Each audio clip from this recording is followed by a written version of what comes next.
How's it going, guys? I'm Matt from Barely Alive, and today we're finally going to be talking about growls. We are barely alive. Check.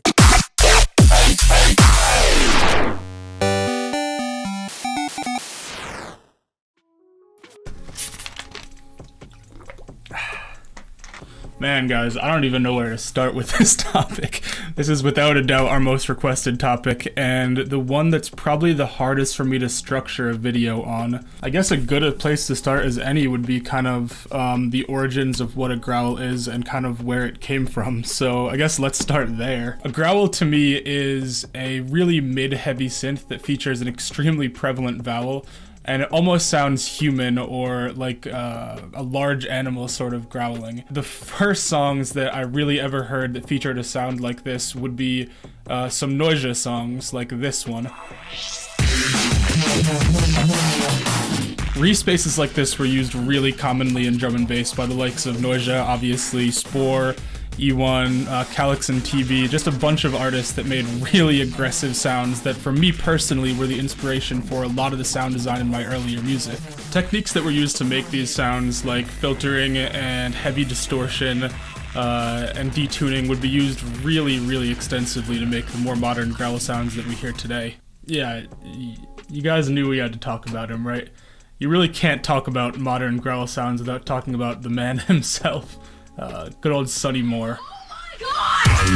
He really changed the way dance music sounded at the time, and I think probably when Scary Monsters dropped, the song that really everyone remembers as their first big growl sound. Yeah, it had a huge effect in the way that everyone started making sounds at the time. Apparently these sounds were made trying to emulate Noisia's respaces. It's funny that after all these years, people have been trying to emulate the sound that emulates the Noisia respace, and at this point we sound pretty much nothing like a respace.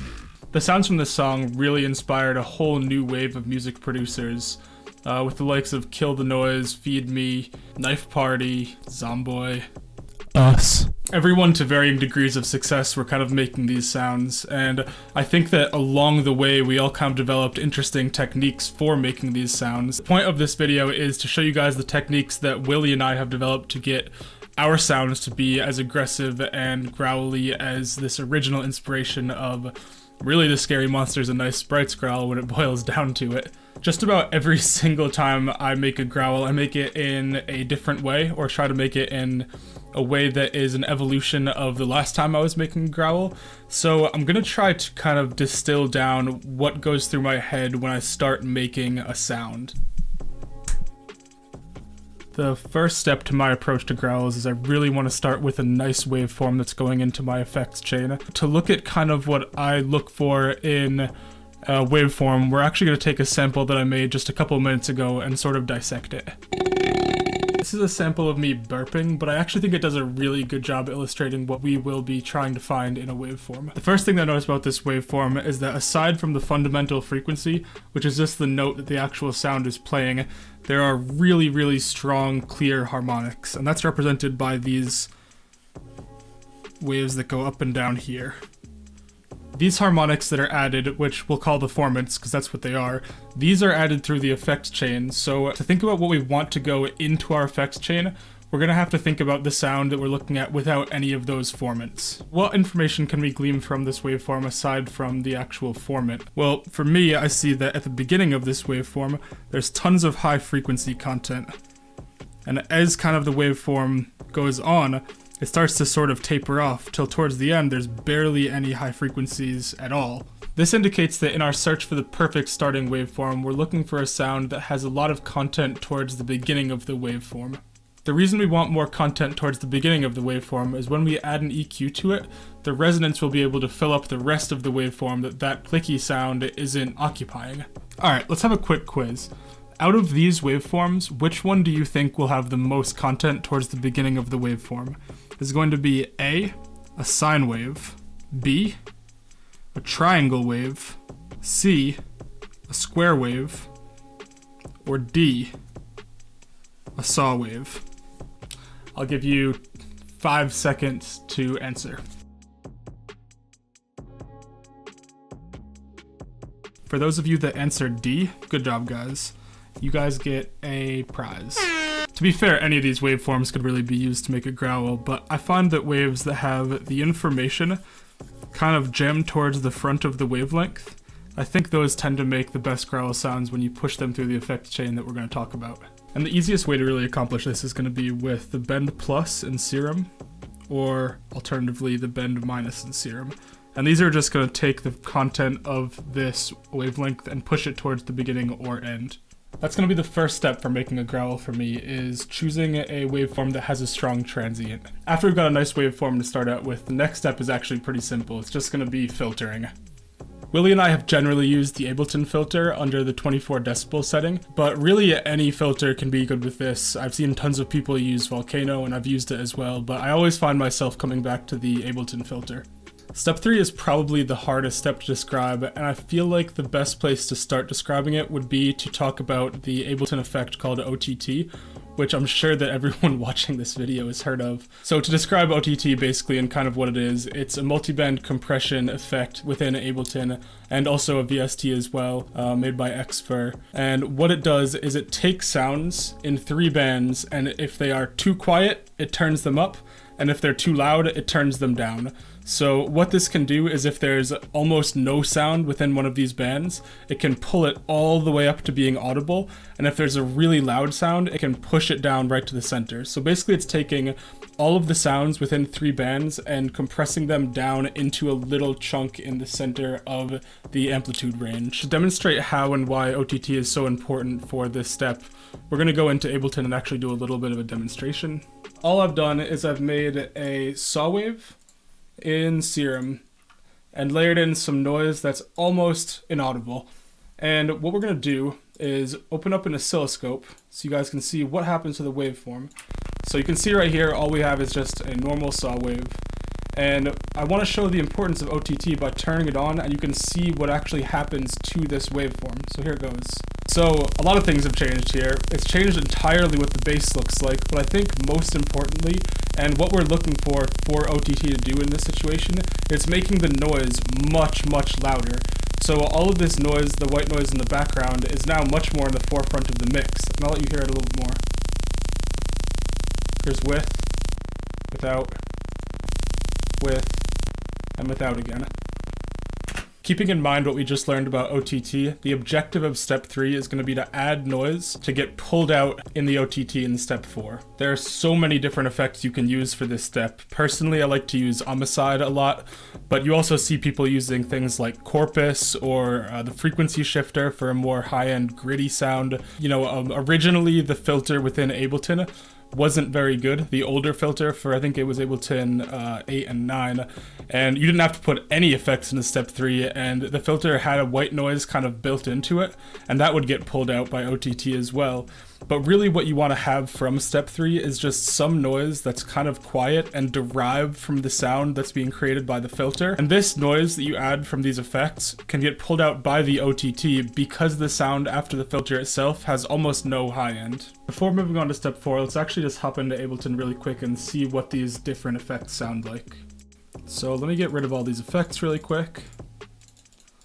I'm gonna group these OTTs just so I can turn them off easily. And this is just a little high pass, EQ. So the bass sound that I'm working with is just this simple sound. And if you want to make this sound yourself, you just go to Monster 9 and turn the bend up. And I've made this pretty randomly. So let's first put on this filter, and this is just going to be doing a little bit of an LFO so you can kind of have some sort of vowel movement. So let's first turn on these 3 OTTs and see what that does to the sound. So you can hear that the OTT kind of finds things to pull out of every frequency range, and even is pulling out some noise in the high end, but to me personally doesn't sound very good. So let's look at some of these effects and kind of what they do, and the first one, and the one that I probably use the most, is going to be homicide. So this is with nothing on it, and then I'm going to turn on the homicide. And turning it on. So you can hear that when you turn on homicide, it gives the high end a whole bunch more energy because the OTT has something else to pull out after the filter. So let's just go through some of these other effects that we have in here. So this is a frequency shifter.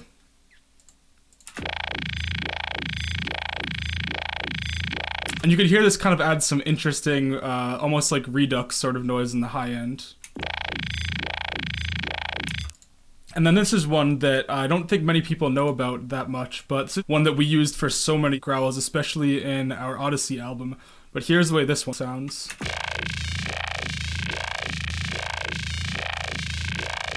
And that one gives a really interesting high end and also gives a sort of phase modulation. So that's a really cool effect to use as well.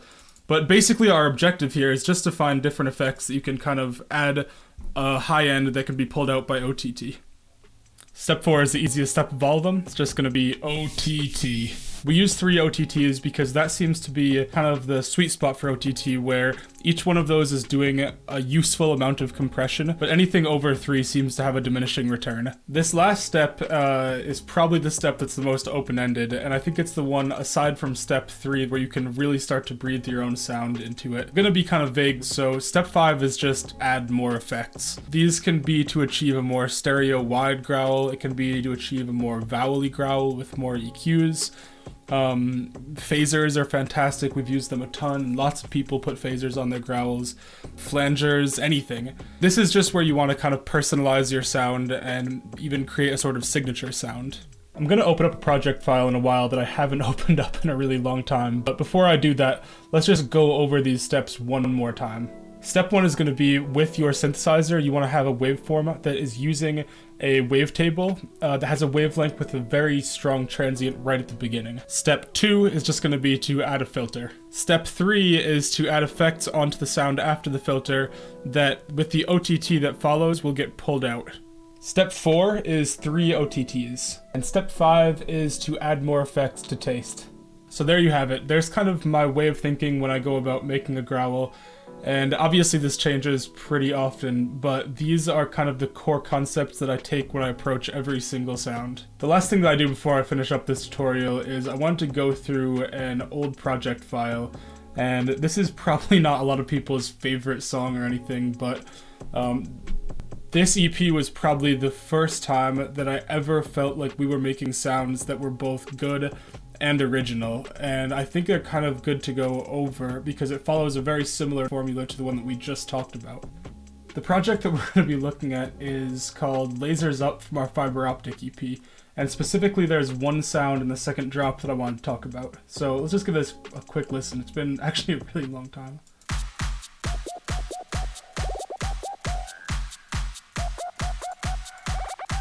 Definitely some stuff missing.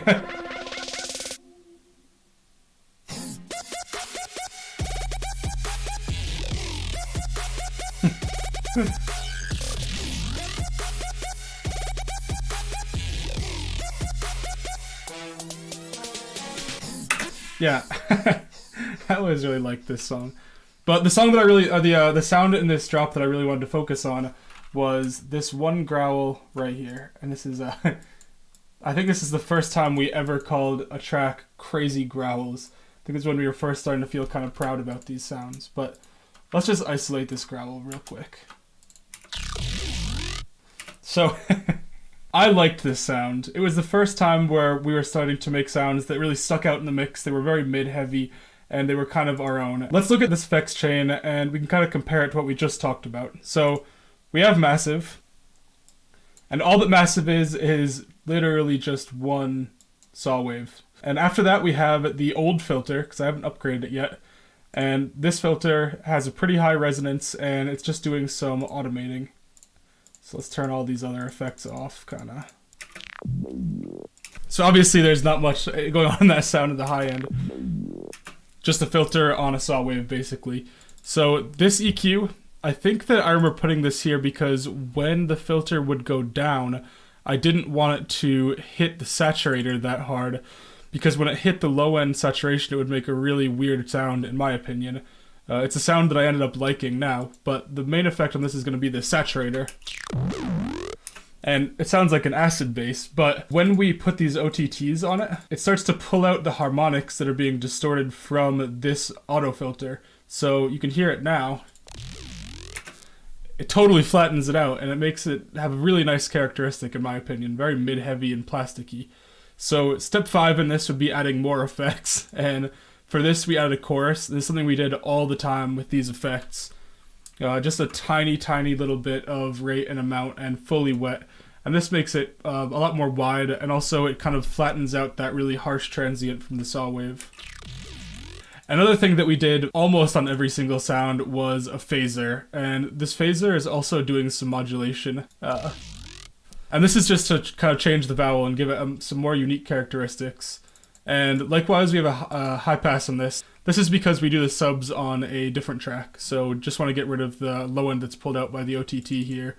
And then we have a gate to get rid of the tail from the OTTs, a filter delay to give it some width, I assume, and then a last saturator, I think, just make it sit as loud as it possibly can in the mix. So let's just hear this one more time for old time's sake. And then in context.